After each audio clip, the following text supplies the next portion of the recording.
I wouldn't exactly call myself a music buff, but I do like to keep up on which songs are topping the charts. For instance, I know that the number one pop song in the country this week is Roar by Katy Perry. And I also know that this is the third straight week for that song in the number one spot. And I also know that the number one country song in the country right now is That's My Kind of Night by Luke Bryan. And Katy Perry, I know she's got nothing on Luke Bryan because his song has been at number one for 8 weeks in a row. Now, can't say I'm a big fan of either song particularly, but I do like knowing what folks are listening to. And with that in mind, I come across this song recently that I really think is just going to go straight to the top of the charts. And I really believe you're going to be hearing it on the radio and online and on iPods everywhere. Here it is.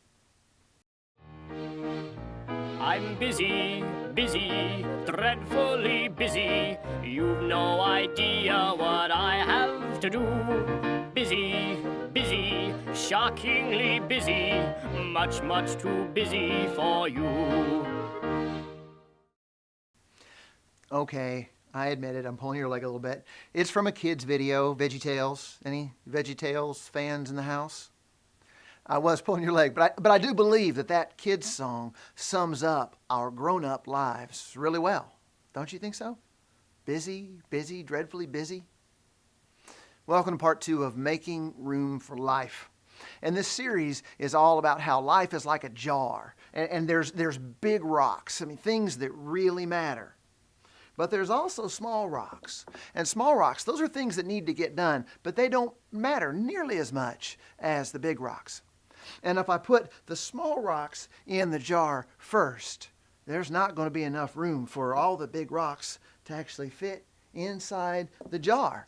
And something important is going to get left out. But if the big rocks go in first, the small rocks can go in too. So in this series, we're looking at stories from the life of somebody who consistently got all the rocks in the jar because he consistently put the big rocks in first. Any guesses who I'm talking about? Jesus. Yep, Jesus. Surprise, surprise, talking about Jesus in church.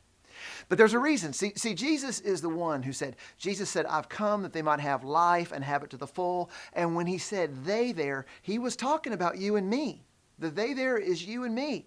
And Jesus didn't just teach on how to live a rich, full life. He showed us how.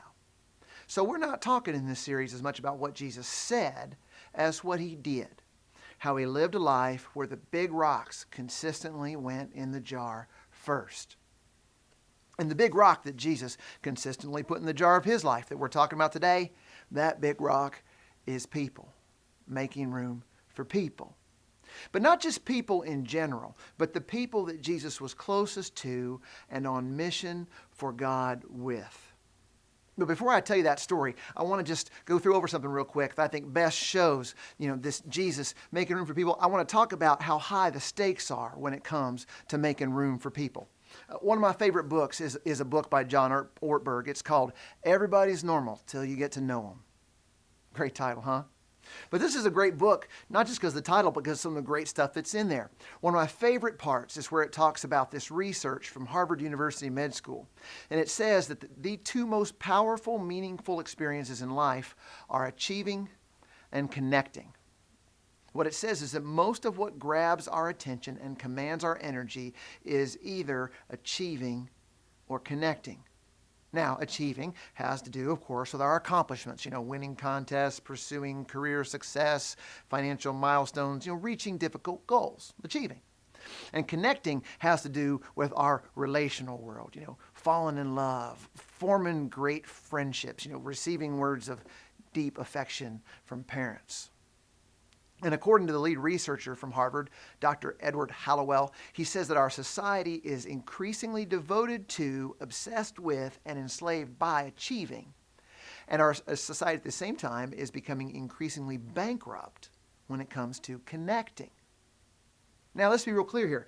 Achieving is not a bad thing when it's done the right way for the right reasons. But achieving is no substitute for connecting. Truth is, many people who excel at achieving end up not excelling at connecting. And people who live with lots of achieving but not enough connecting, they end up being pretty unhappy people. Kind of like the old saying goes, nobody on their deathbed looks back on their lives and wish they'd spent more time at the office. But on the other hand, people who make room in life for connecting, for meaningful relational bonds, even if they're not great at achieving and accomplishing things, they still report their lives being fulfilling. See, the truth is, and the research bears it out, if I make room for achieving without making room for connecting, I'll not find happiness. But if I make room for connecting, even if I never achieve much, I've still got a great shot at a happy, fulfilling life.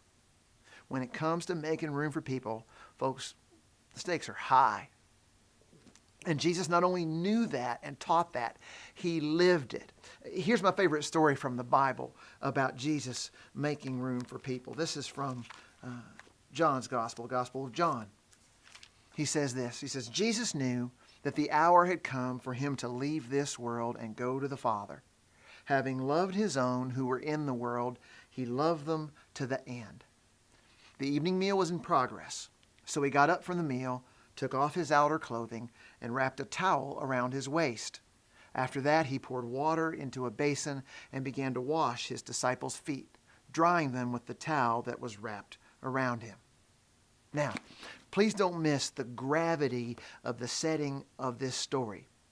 This is the night before Jesus is going to die. And he knows it. He knows he's got less than 24 hours to live. And look what he's doing with the time he has left. He's with his closest friends, the disciples, and he's washing their feet. Foot washing was a menial task in those days. And here's Jesus, the leader, serving his followers. So I heard this story growing up, and I always thought the point of the story was the importance of humbly serving other people. And that Jesus is teaching us about the importance of humbly serving other people, that's true. But that's just the foot washing part of the story. There's still the whole thing of, this is what he's doing with his time when he's got less than 24 hours to live. See, the more I think about this story, the more I'm convinced that Jesus wasn't just training the disciples on how to serve one another after he was gone. The story began with that preface, right? It began with, he loved them to the end. It doesn't say he taught them to the end. It says he loved them to the end. Even when he had very little time left, he was still making time for them, investing in them, pouring into them. To the very end, he made room in his life for the people he was on mission for God with. That was a big, big rock to him. And in this story, Jesus isn't just telling us how to live. He's showing us.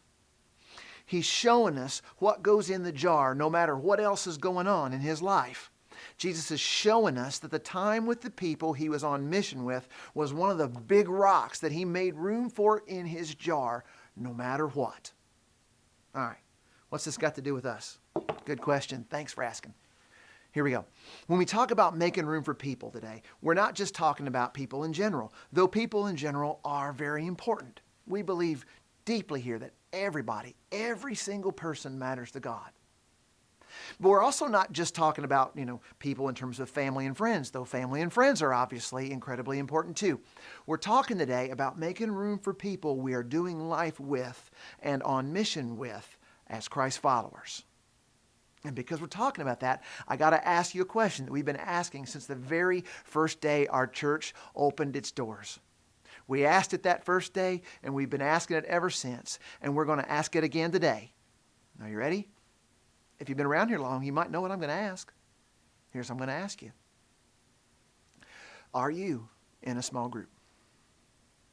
Are you part of a small group of people that meets regularly for support and encouragement and prayer and being on mission together as Christ followers?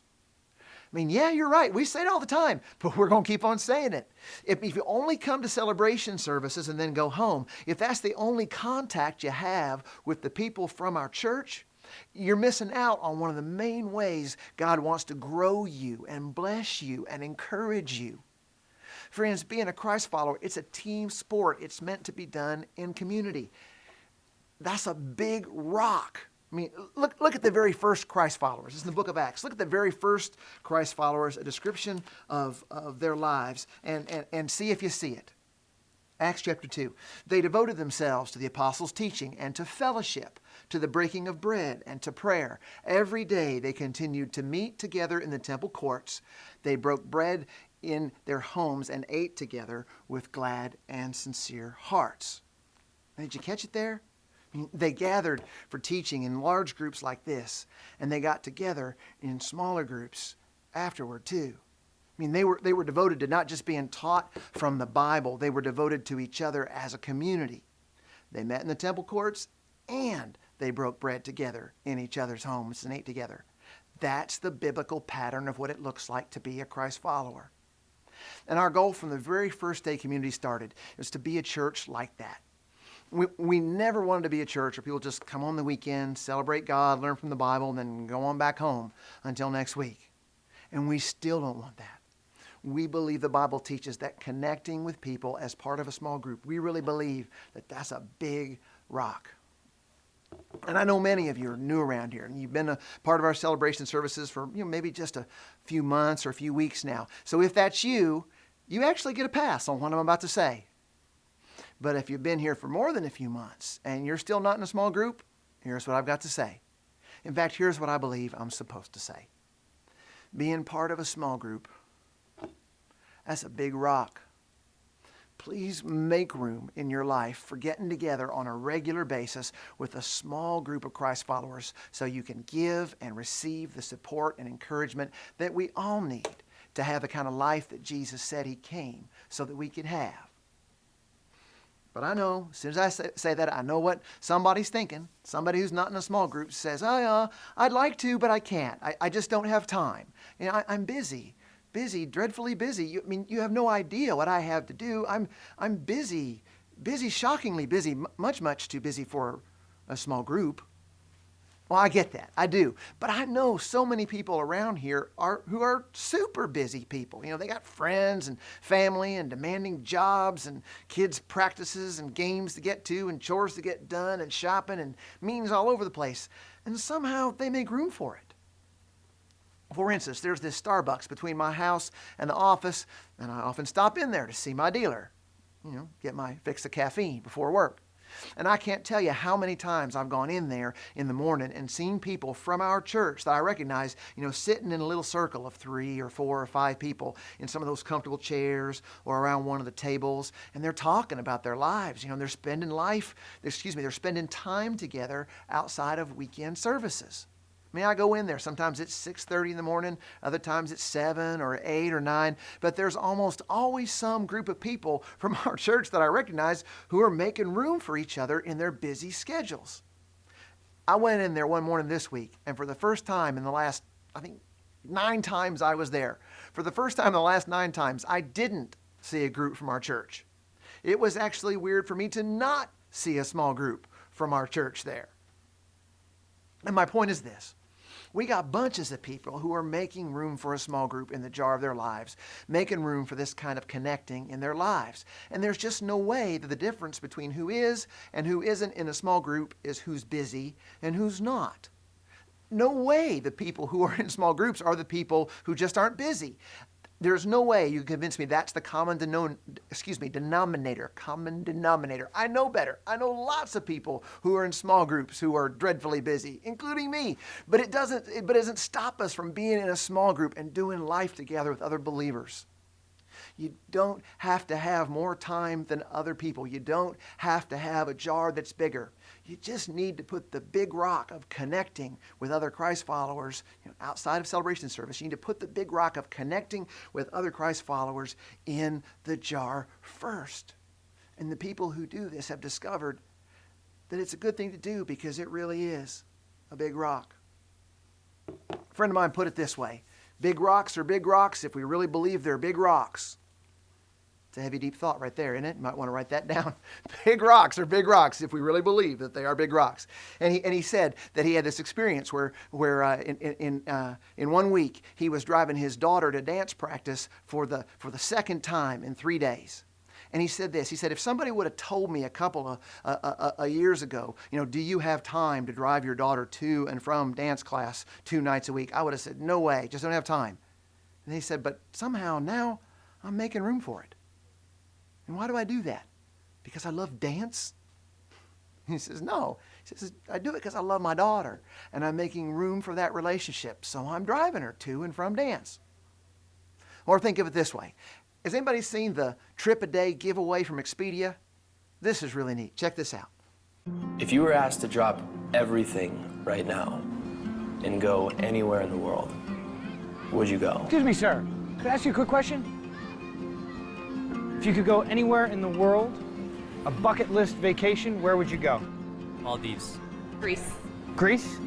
Okay, cool. What if I could book you on a flight tonight on us? Right? But you gotta go right now. Bora Bora. I want to go to Bora Bora. Bora Bora, of course. We're gonna put you on that flight tonight. I can't do that. I can't. Always like to go to China. Nice. It's on the bucket list. Yeah, sure, yeah. Go to China. Yeah. What if I told you Expedia will pay for that trip to China, but you have to drop everything and go right now? And I just go? You're This taking is off. for real, right? This is for real? You're leaving in 3 hours. You gotta hurry. You gotta go. Seriously, what do I take to China? Sandals? What are you packing? 2 hours, my passport, phone, wallet. I'm stuck in traffic and I'm headed to the airport right now. It's absolutely crazy. Can you cover for me from like tomorrow onward through the rest of the week?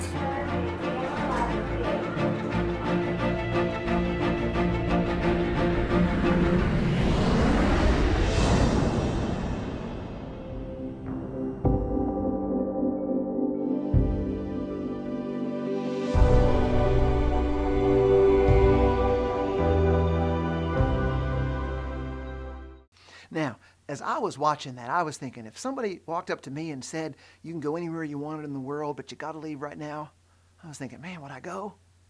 Because, see, I was also thinking, that guy who went to the Great Wall of China, I bet that guy wasn't married and didn't have kids. Was it just me thinking that? But then I thought about it some more. I thought, yeah, but if I could go anywhere I wanted, even if I didn't have the time, I'd find the time, because that'd be like the opportunity of a lifetime. Here's where we're going with this.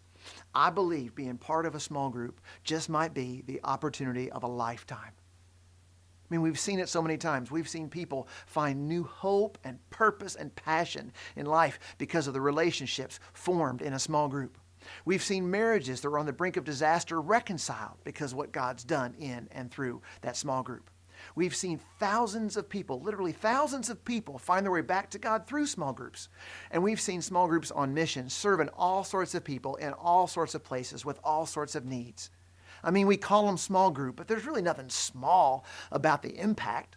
Small groups, it's not, it's a bunch of people sitting around in some holy huddle singing, kumbaya. No. They are little life-changing communities with big impact. Jesus said, when 2 or more are gathered in my name, there I am with them. There I am in the midst of them. He's saying there's an experience of him in the midst when you're with other Christ followers that you can't have by yourself. I mean, his own small group that he made time for the night before he died, those were the people who went on to turn the world upside down. See, we make time. We take time for the big rocks. We don't have room, we make room. I mean, this series is not called Having Room for Life. It's called Making room for life. And if you're in a small group and you're already making room for this kind of people connecting, I want to say from my heart, good for you. I mean, go ahead and give yourself a pat on the back. It's okay, because God's word says that making room for people that you're on mission for God with, that's a big rock. And if you're not in a small group, you can be. We'll help you make it happen before you leave this place today. And if you are already in a small group, I do have something to say to you today in addition to, good job. If you're already in a small group, let me ask you, are you making room for the people in your small group outside of small group time?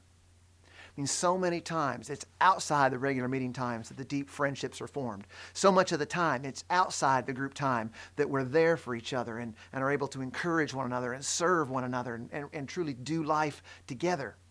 So we need to make room for time with the people in our small group outside of small group time. But good news, making room for the people in your small group outside of group time It's not about adding stuff to your schedule. Here's what I mean. Hugh Halter's a noted Christian author, and he's a friend of ours here at Community. And he writes a ton about how important making room for people is in life. And he says that the mistake we make is that we think to make room for people in our lives, we have to add things to our already too busy schedules. He says that we think we have to make ourselves busier, but we actually don't. Instead, what we need to do is we need to look at our current schedule, at the things that we're already involved in, and be intentional about including people we want to be closer to in the things that we are already doing, the things that are already on our schedule. For instance, most obvious example, think about it. How many meals are you going to eat in a coming week? I mean, if we eat 3 meals a day, obviously that's 21. But just to be safe, let's say you're going to, skip a couple of breakfasts, eat a few fast food drive-through meals in your car on the way to somewhere because you're really busy. So conservatively speaking, odds are we're all going to sit down and eat 14 meals this week. Wouldn't you agree? To make room for the people you need to get closer to, you don't need to add something new to your schedule. You don't need to add something more. Just include those people in the meals you already know you're going to make time for. If you're in a small group, what if you decided that this week you were going to share 2 of those 14 meals with somebody from your group?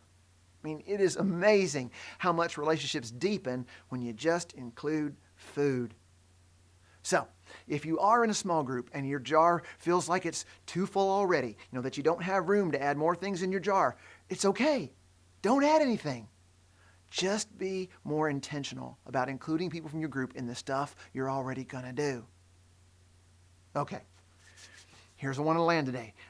I got a challenge for you. Here we go. If you're not yet in a small group, be intentional to find yourself a small group today and make room in your jar for the next 4 meetings of that group. Just the next 4 meetings. Just try it for 4 meetings. If the group meets every week, then this challenge will take you a month. If the group meets every other week, then this challenge will take you, the next couple of months. Making room for a small group. Come on now. Jesus did it. The very first Christ followers did it, and Christ followers down through the ages have done it and found a richer, fuller life because of it. Because it's a big rock. So that's challenge number 1. If you aren't in a small group, get in a small group and go to the next 4 meetings of that group. And here's the second challenge.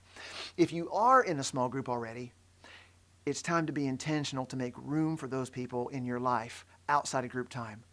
More than just an hour or an hour and a half when the group gets together. And my challenge to you today is to share 2 already scheduled meal times with somebody or a couple of somebodies from your small group.